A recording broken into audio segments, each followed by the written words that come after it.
Lots of talk about a double-dip recession, but what role does the housing market play in that? Right now, about one-third of all homes sold are in foreclosure.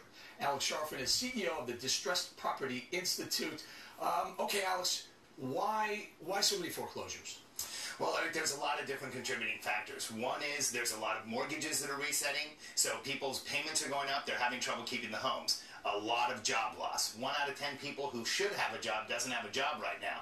Put those together. Let's get to that in a second, but I want to talk about how come so many homes are in foreclosure. What happened when the stimulus, the $8,000 first-time homebuyer credit expired?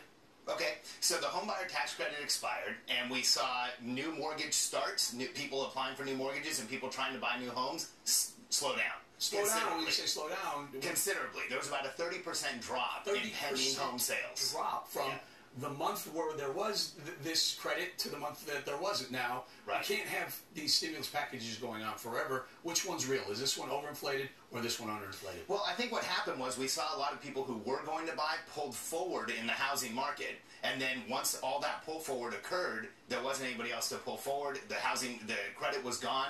It stopped stimulating the housing market. And you're right, we can't do this forever.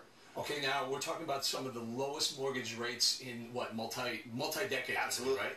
What's going on? Where are they?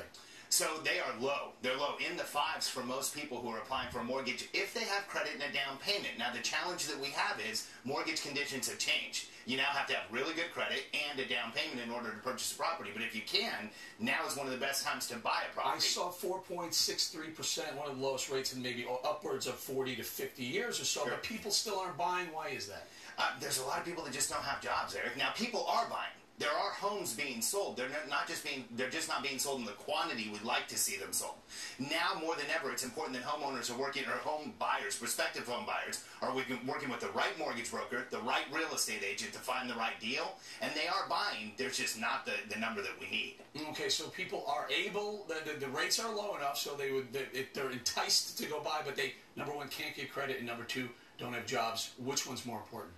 Credit or job? Well, I would think that jobs. I mean, you need to have a job to pay for everything, not just your home. Then once you have the job, you can rebuild your credit. Turns out, it doesn't matter how much you stimulate a market, you still need to provide the jobs. Absolutely. Right? Absolutely. And when you have record number of people who are unemployed, they simply can't buy a house. All right, and give us a sense, is this a 3-year, 5-year, 10-year phenomenon? Well, Eric, there's a lot of predictions out there, but when you look at just simply absorbing the distressed properties in the market today, we're looking at a number of years left. All right, but this would be a good time to buy. This is a good time to buy. They're at all record lows. I got to leave it here. Alex Charfen, thank you very much for joining us.